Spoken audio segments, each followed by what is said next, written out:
This is the Straight Up Breakdown Podcast. Exclusively on the Herd Out Media Network. Tell it to me straight up. Hello, and welcome into the Straight Up Breakdown Podcast, proudly part of the Hail Varsity Network. I am Greg Smith. I cannot wait to get outside today to enjoy this alleged 90-degree day that we're going to have today after so much cold weather, friend. Today, I am joined by a special guest, Hail Varsity editor Mike Babcock. Mike, thank you for joining the show. How are you this morning? I'm doing okay. You know, I would replace special with old. I would change that adjective, and then you'd be spot on. Yeah, you know, I would not have gone with old. I would have said like seasoned, veteran. Like I think there are ways to like nice that up, right? Yeah.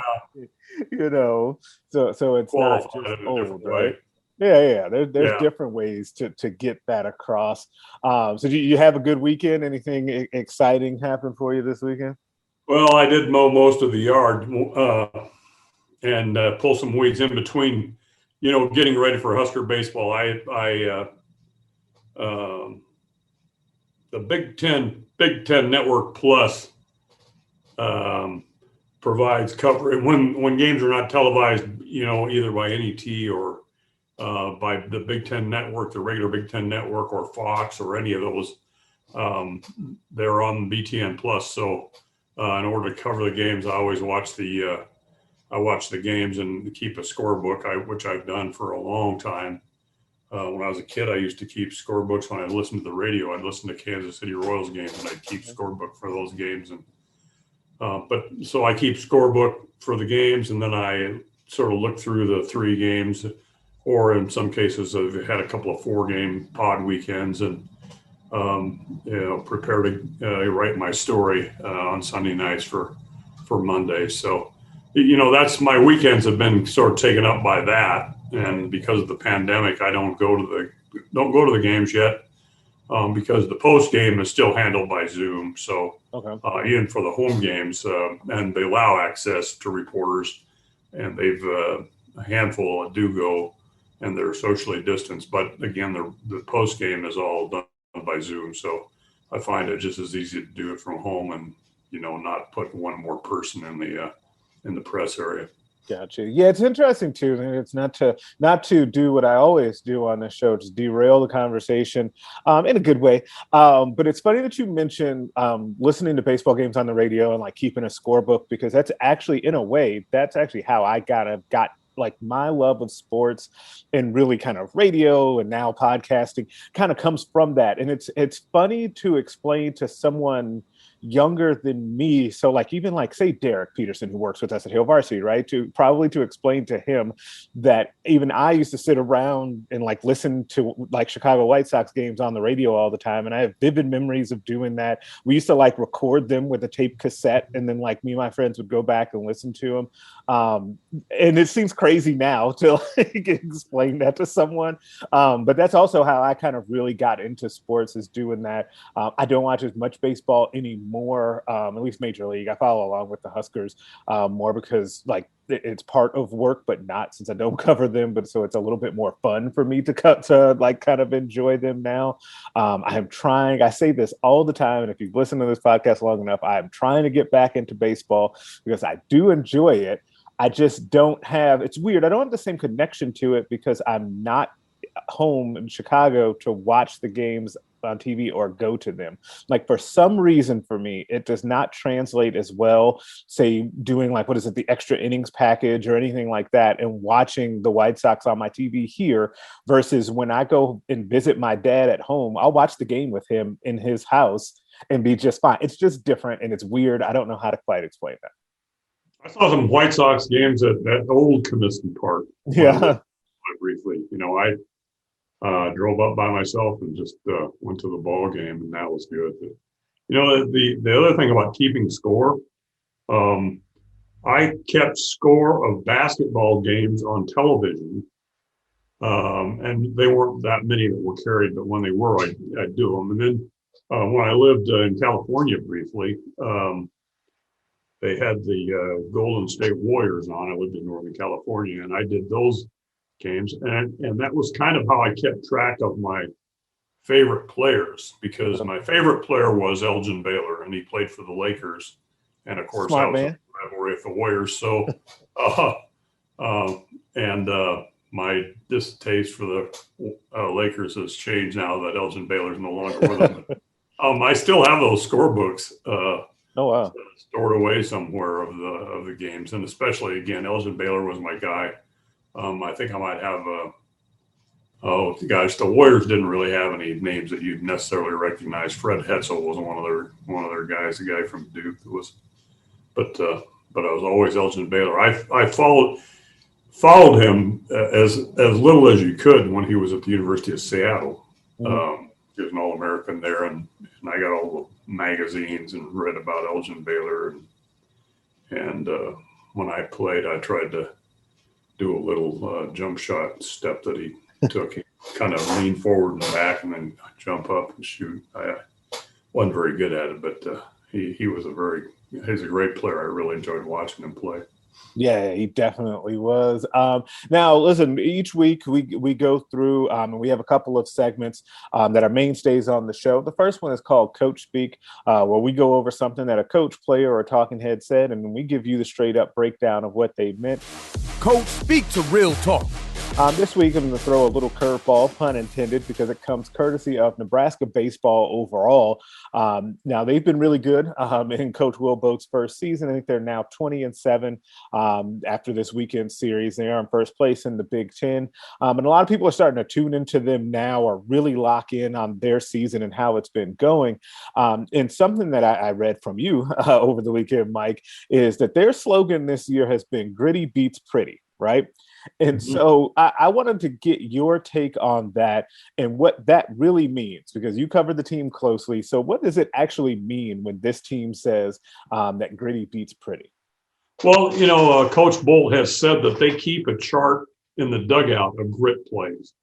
And grit plays would be a play that doesn't necessarily show up in the box score, or if it does show up in the box score, it's just a number. It's not something that you look at the box score, it's like, wow, look at the home runs, look at the extra base hits, look at the, that guy was 4 for 5 or whatever. But those are not grit plays. Grit plays are like, do you hit with a runner at first base and you're looking for a run?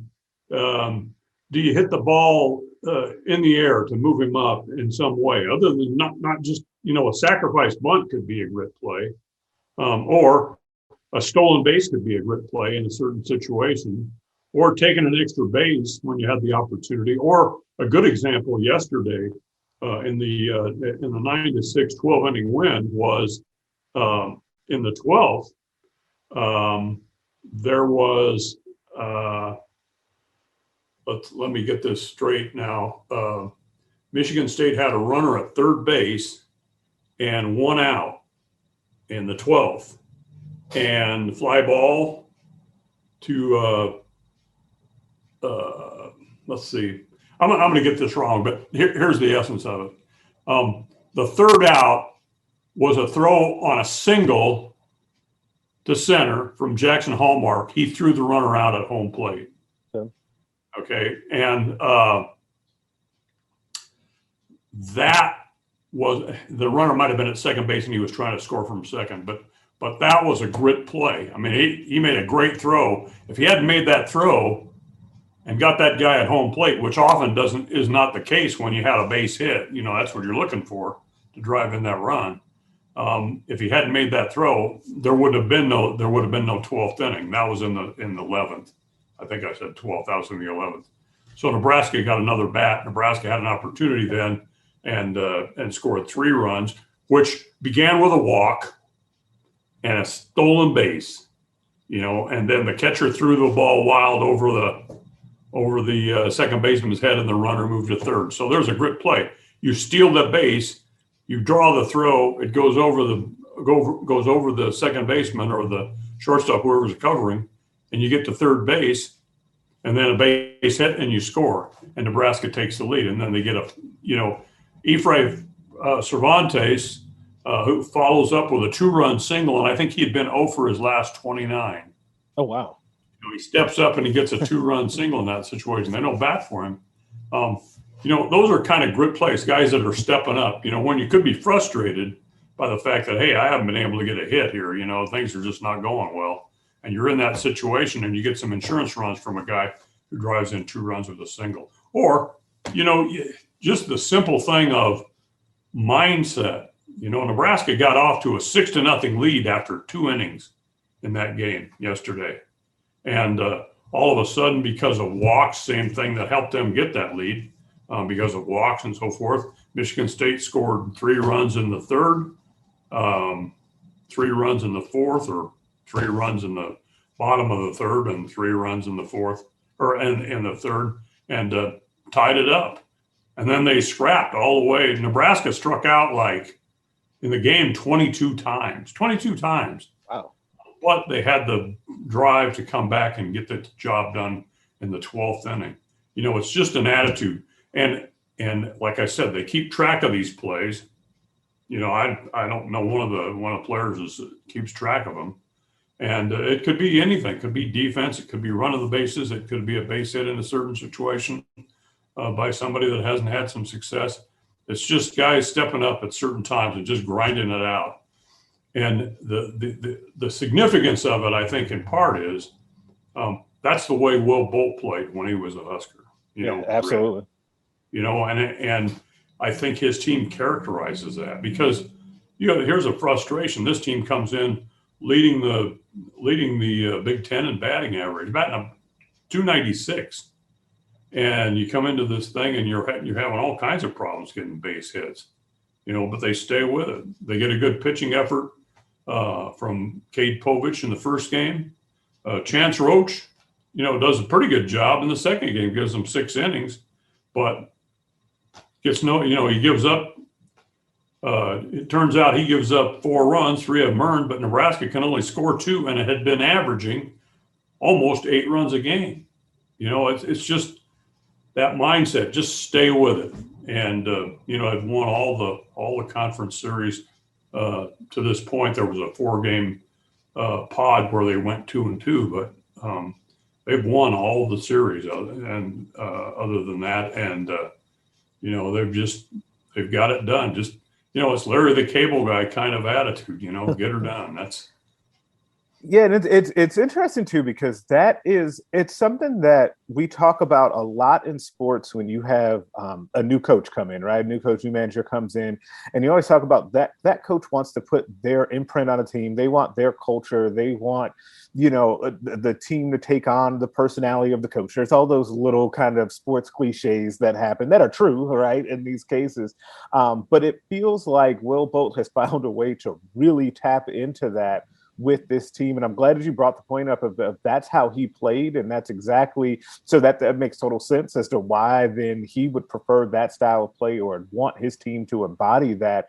But the fact that the team has really picked up on that so quickly and that's really taken hold, I think has been really interesting to watch. Like even as much as, piling up the wins has been cool, and that is great, that's the ultimate goal, to get that far along in building that type of culture and also to have that mindset this quickly is just really impressive. Like that has to, like when you start thinking about like coach of the year type of situations and things like that, and awards, like he has to be way up there, Will Bolt, just based on that alone. And then of course the results have followed that. But I think that's something to me that having that, gritty beats pretty and having that type of really, we're going to always persevere through adversity. Like we're just not going to get too high. We're not going to get too low.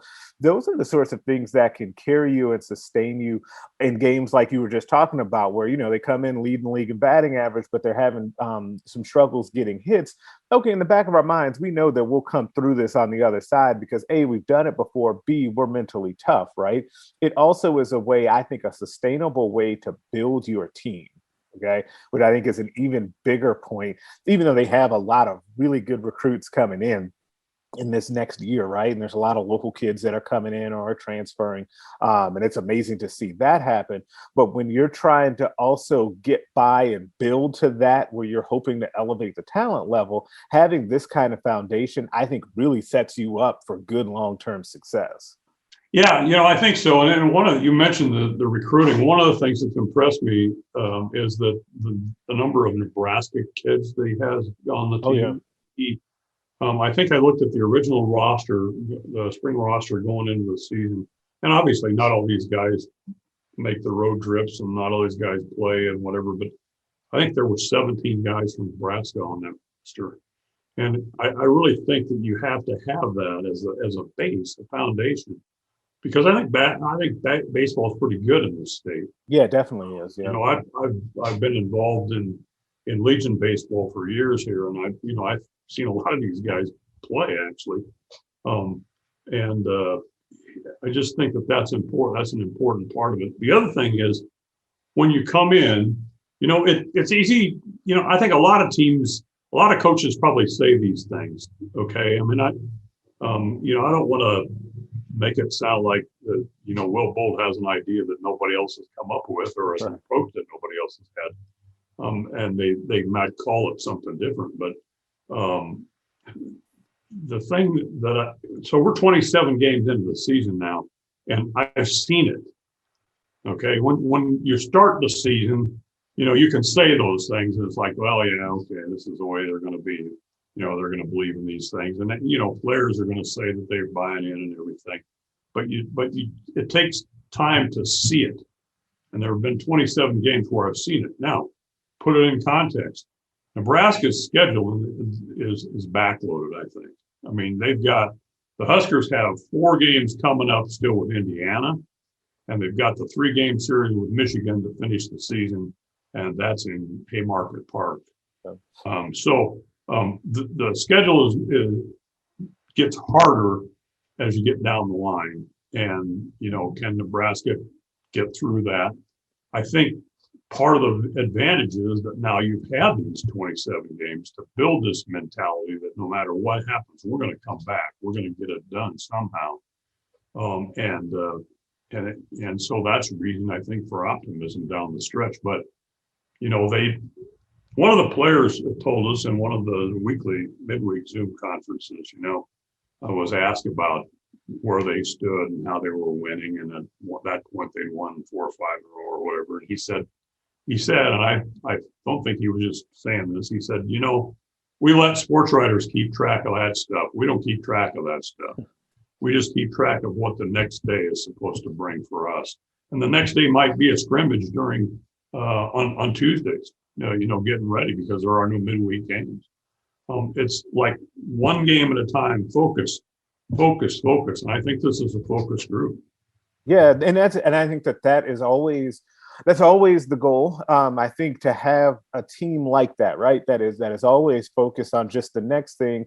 And it's funny because you said this too. Like a lot of teams say this, like pro, college, high school, whatever. People say, like it's not new. Like we're not reinventing, but it's really interesting to be able to actually hear it and then see it come into practice, right? And I think it's really cool when you get to see that come through, and you see it like to stick with a Nebraska example. You see it in volleyball all the time. Like you see the different slogans that they have and how that kind of manifests itself throughout their season. And they continue to just chop wood day after day, week after week, match after match.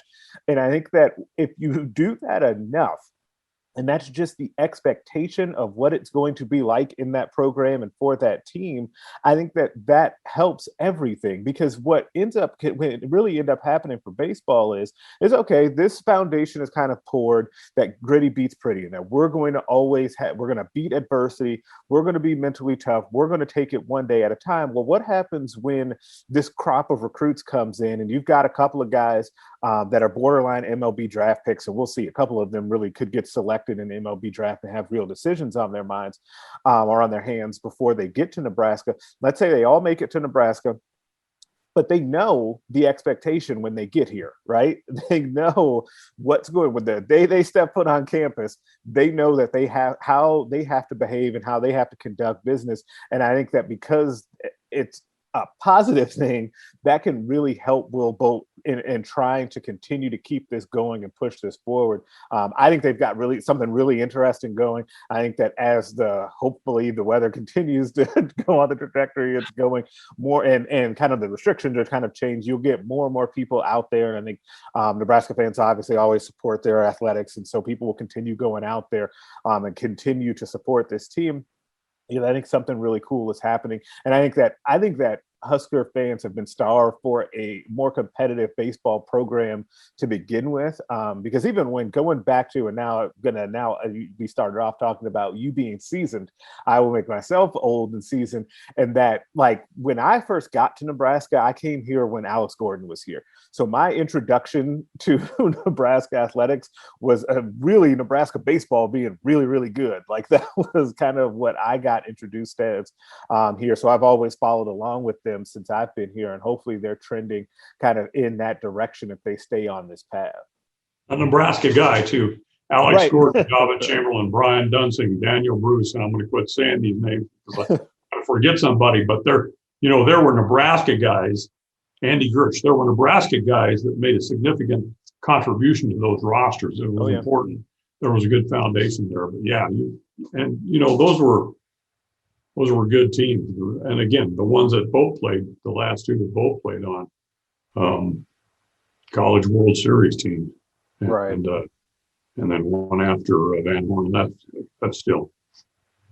Yeah, and so I guess I'm gonna change gears a little bit here, and I want to stick in college athletics though, because the main topic that we want to get to here is I want to get into kind of this idea of kind of a changing of the guard in college athletics. Let's break that down.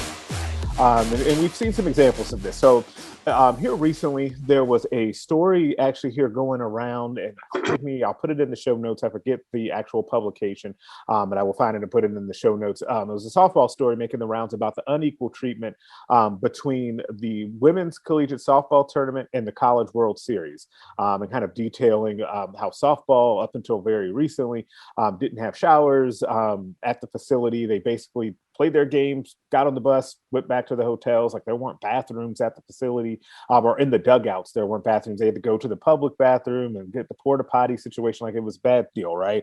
And then there was also obviously the volleyball debacle that made a lot of news around here, not just because Nebraska volleyball was in it, but also Omaha was hosting the tournament.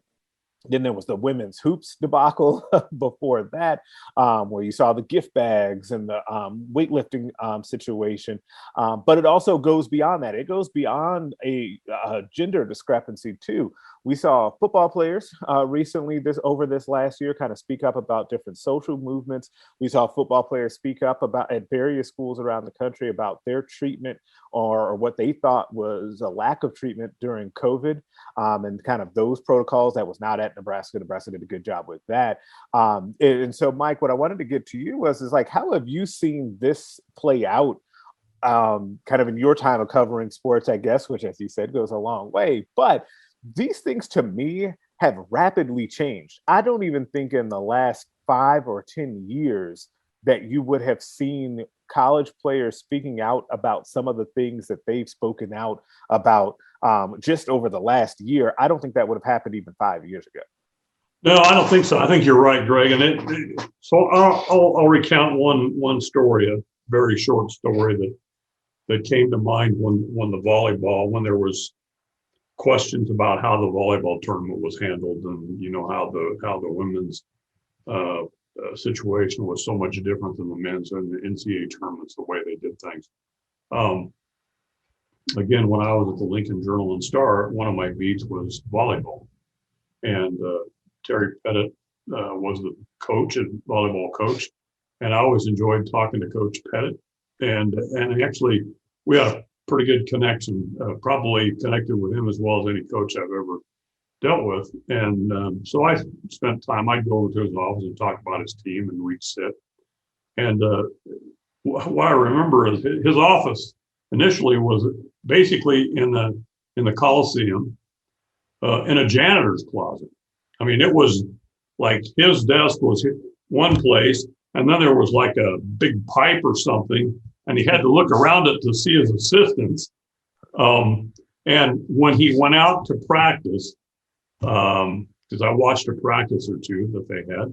When they went out to practice, they had to clear the court at the Coliseum first of guys that were out there playing intramural basketball. I think fraternities or whatever. They were out there on, because the main court at the Coliseum was the basketball court where the Huskers used to play. Yep.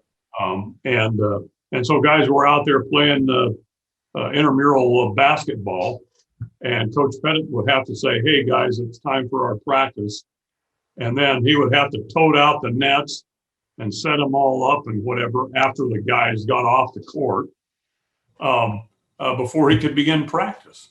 Now, how is that equitable? How is that fair? We never complained about it. Probably if he had complained, Bob Devaney was the athletic director there. I think Bob was, I don't think Bob knew a lot about volleyball. I don't think that, and I'm not criticizing Bob. I had tremendous respect for Bob. It's one of the blessings of my job that I got to know Bob Devaney. But I don't think that he paid much attention. Just let Terry Pettit get the job done. That's all I care about. And I think it was rare that you would see him at a volleyball match. And I think I remember one of the first times he went, he left after a couple of sets because he thought it was over. I mean, he didn't really understand the dynamic of the game itself. But going back to the situation, just to get a practice, you've got to get intramural players off the court so you can set up your nets so you can practice. I mean, that made no sense then. It's certainly in the context now, you understand why things are changing. They have to, because it's been this way for a long time. And again, I don't know that Terry Pettit ever complained. Even within the programs, the women's programs, I remember I wrote a column in the newspaper saying that Terry Pettit, who was winning national championships and a national competitor, winning conference championships every year with volleyball, wasn't as paid as much as the women's basketball coach, who wasn't paid as much as any other men's coach probably. But so I wrote a column saying, well, Coach Pettit ought to be paid at least the same amount within the women's programs.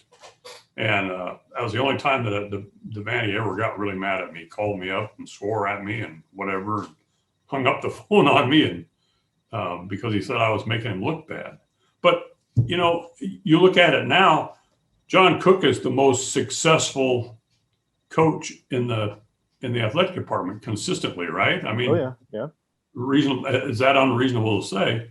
And yet his salary is what, 675,000, 700,000 or whatever. I mean, it's not, if you compare it to others. And I understand that some of it has to do with revenue that's generated by the sports. That's a reality that you have to accept in terms of coaches, but you don't have to accept it in terms of the student athlete. Correct. If football generates all this money, that doesn't mean that football players necessarily deserve to be treated differently than student athletes in other sports. The coaches do. The coaches make more money because they generate more money. But the student athlete has to be treated across the board, I think, in a fair and equitable way. I mean, that's why we had Title IX instituted in 1972. 1972 seems like a long time for young people, but I can remember going back to that time. The NCAA wasn't doing women's sports until the early 80s, wasn't sponsoring them. It was a AIAW. Not all that long ago in my mindset, right? Because again, I'm old, but these things needed to be changed, and in some sense, it's been a slow process.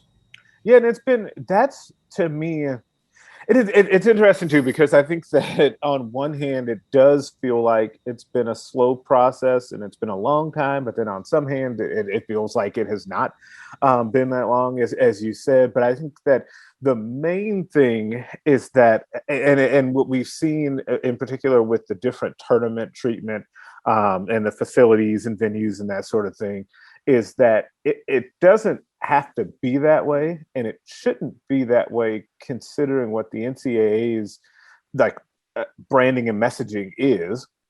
I couldn't imagine like going back to Terry Pettit's time of like, now I'm picturing in my mind as you were saying that, I'm picturing John Cook having to go shoo intramural basketball off of the court while Lauren Stiffrin stands on the side to wait to practice. Like I can't even fathom that at this point. And so on one hand, like things have changed, but on the other hand, you have to, there was just so far to come, and we still have such a long way to go in a lot of these cases. But in a lot of times, I feel like this is actually in a larger NCAA issue versus it being a school issue, because you said that, you know, obviously the coaches are paid different salaries, and that's true. Scott Frost and John Cook make significantly different amounts of money. But Adrian Martinez and Lauren Stivrins are not treated vastly differently by the University of Nebraska, right? Like they both have access to world-class things. All the like, it would be like the way the NCAA handles it, it would be as if Adrian Martinez gets the training table, all the tutoring in the world. There are all sorts of other things, but let's just keep it to those things. But Lauren Stivrins gets no access to the tutors and doesn't get the training table, right? That's how the NCAA treats that. The school obviously does not do that. In most schools, I would assume at this point, I'm not like intimately aware of all things that all schools do in the way that I am Nebraska. So I don't know for sure, but I would assume, otherwise we probably would have heard about it, that like Texas volleyball and football players, for example, are not treated so vastly differently that volleyball players would be upset. But when you get to the NCAA level, for some reason, that's how they do it. And it's almost like, and I saw someone explain it this way, it's almost in the way that the NCAA treats these situations as if we are excited to do all of the things with the men's sports, and we just have to do the stuff with women's sports just to check a box. Like that's what it ends up being. And I think that's why they keep getting called out, and rightfully so, when it comes to all of those situations. Now, when it comes to, on the flip side, the other thing that I mentioned about athletes feeling like they can speak out and step up and say different things about any number of things, I think that has been a really interesting sea change as well, because I think that has been, in a lot of ways, I think because athletes, I think, are realizing the power of their voices. Like I feel like years ago, you really only heard from the coaches, and the coaches were the most important voice, and it was always just going to be the coach. And right now, while the coach definitely has a lot of power, and they can get their voice out there, there are many avenues now, or many people that want to hear from the players. Like you want to hear players' opinions on any number of topics. They feel comfortable coming out there. And I think that has kind of trickled down from the pros, because these kids have grown up seeing so many pros that they know and idolize doing this, that it's just become commonplace at this point.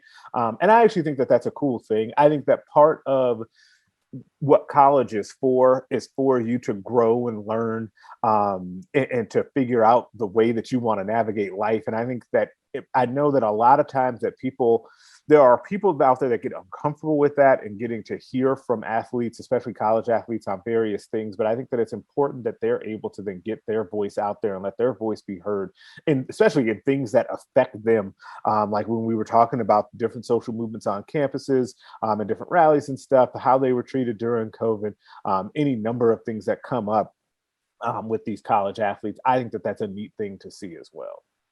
Yeah. Well, and in every situation, I'm on the side of the student athlete.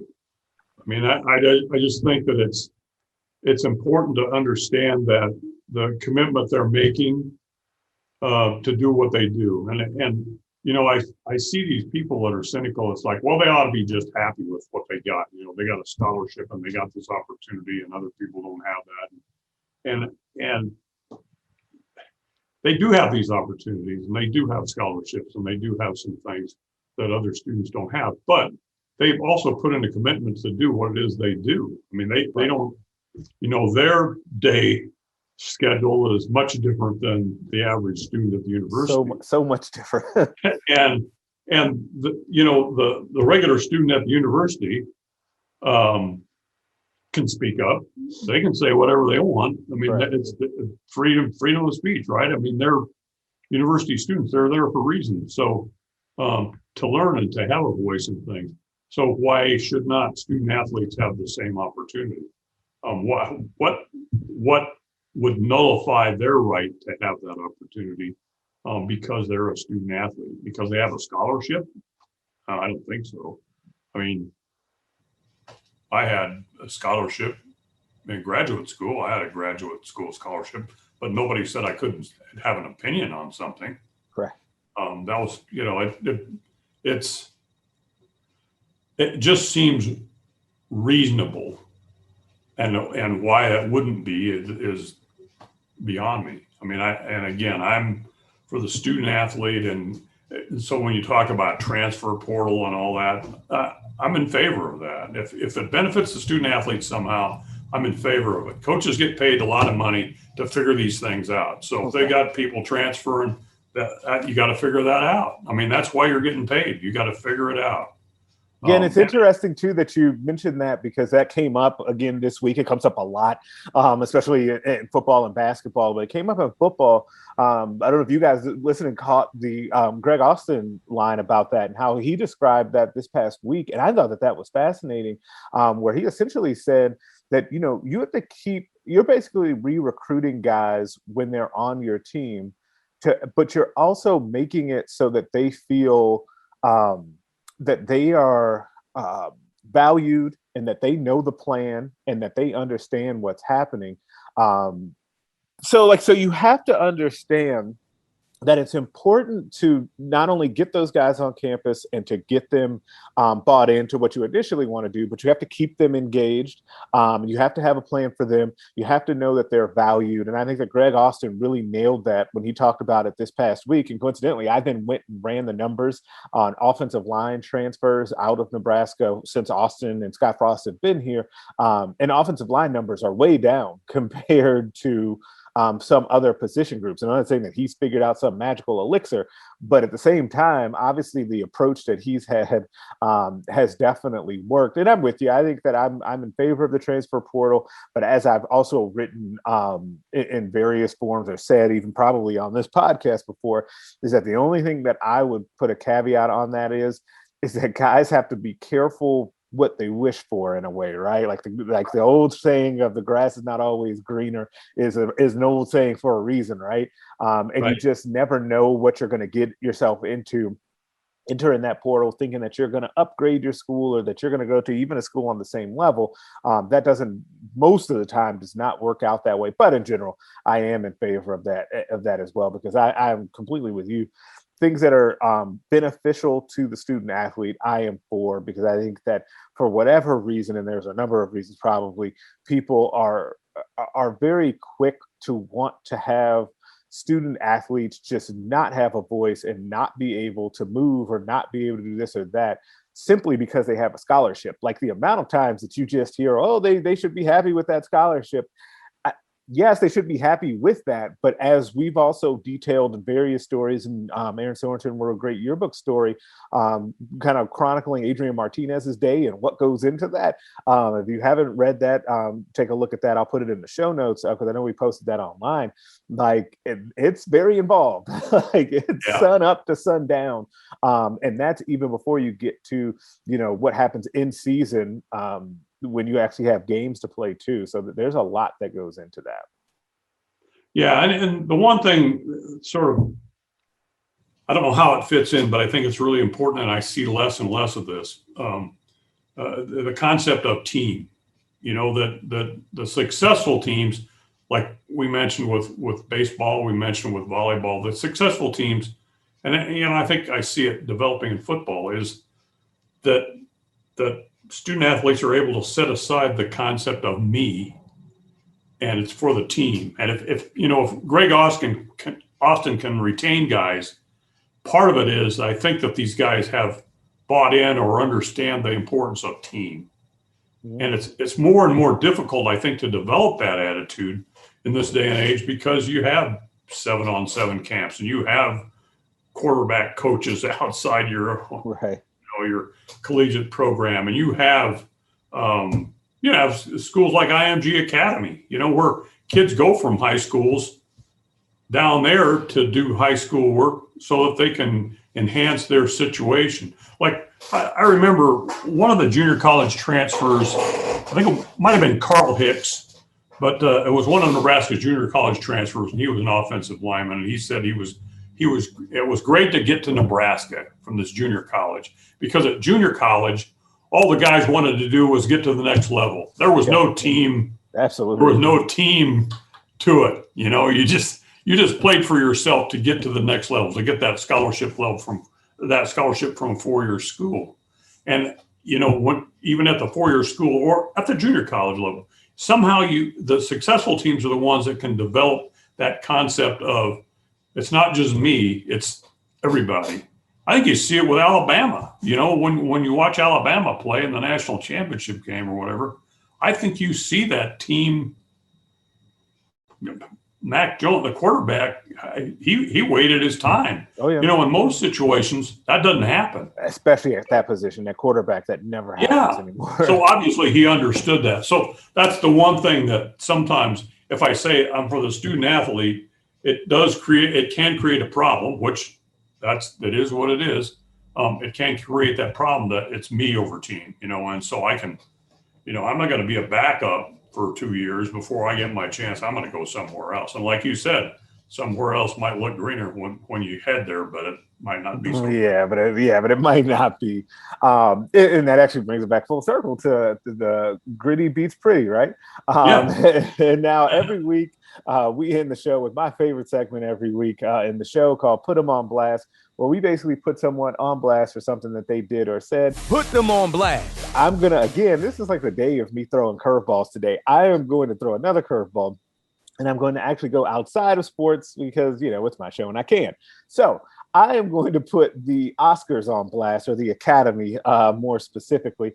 And I don't know if I've actually talked about this on the show. This every year I watch, it's a big tradition for me and my wife, my dad and my stepmom also do this, where we watch all of the Oscar movies, or as many of them as we can.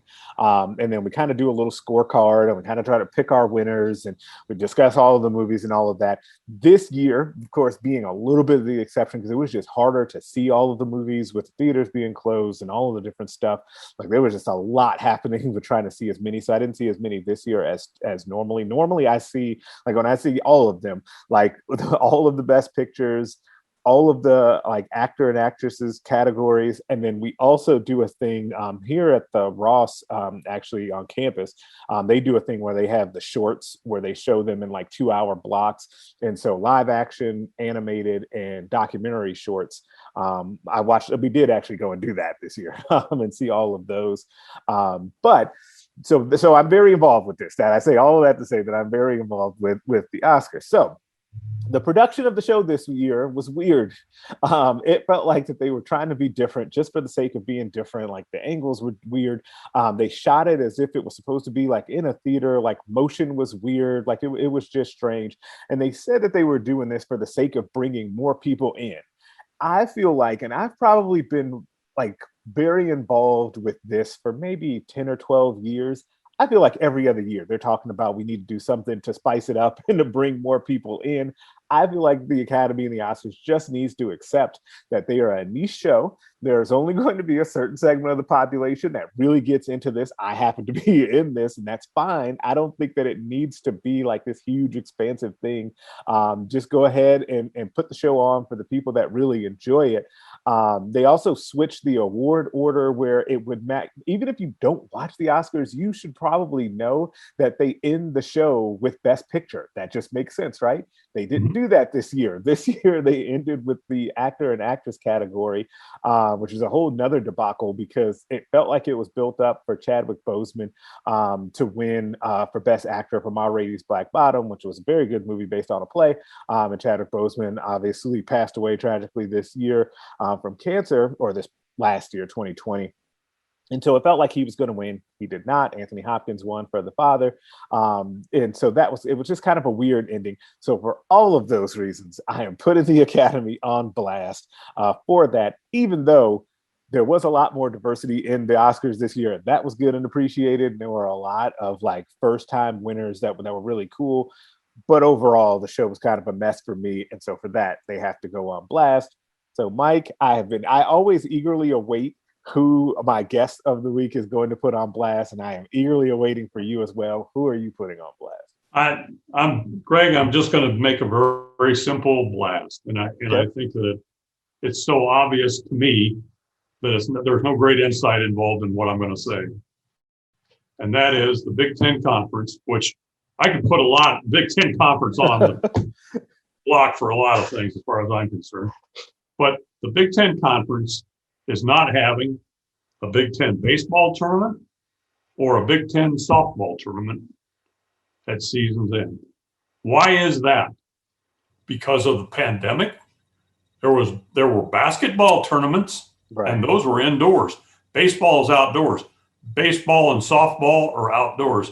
They've had not a lot of problems with COVID during the baseball and softball seasons. Why is there not a baseball and a softball tournament sponsored by the Big Ten before the NCAA? And there are practical reasons for that as well, because the schedules for the teams in baseball and softball have all been entirely Big Ten, no non-conference. You don't have that option. It's all Big Ten. Right. So how do you prepare for NCAA acceptance if you're only playing Big Ten teams and there's no opportunity to build up an RPI? And the Big Ten baseball, I'm going to use it as an example because I follow it. You know, I'm the guy that follows it for Hail Varsity. I cover it. But I try to pay attention to softball as well. And I'm sure that the same thing is going there. But how do you get respect when there is no respect going into the season? So far to this point, I think the only team that has been in the rankings has been Michigan. Michigan dropped 2 out of 3 to Rutgers last week, so Michigan's probably going to drop out. Nebraska has been among those receiving votes in a couple of the polls, but you're not in the top 25. You don't have a team in the top 25. You don't have a postseason tournament. You don't have non-conference games. How do you establish, how many Big Ten teams are going to qualify for the NCAA baseball tournament? Or how many Big Ten teams are going to qualify for the NCAA softball tournament? Probably not very many, because how do you build up a resume when you don't have any non-conference games and you don't have a conference tournament and your entire season is conference games? It just doesn't make sense to me why that was the case. Why that decision was made to not have postseason baseball and softball tournaments when you had basketball. It seems like a safer outdoor event, and you're not doing it. And is it an economic thing? Is that what you're trying to sell it as? Or I don't think basketball, because of the pandemic, wasn't any great money raiser, although TV, you had TV revenue. But that's my, that's bothered me, that there is not a postseason conference tournament for baseball or for softball, because I think that those student athletes deserve that opportunity. Yeah, I definitely think they deserve that opportunity. I do.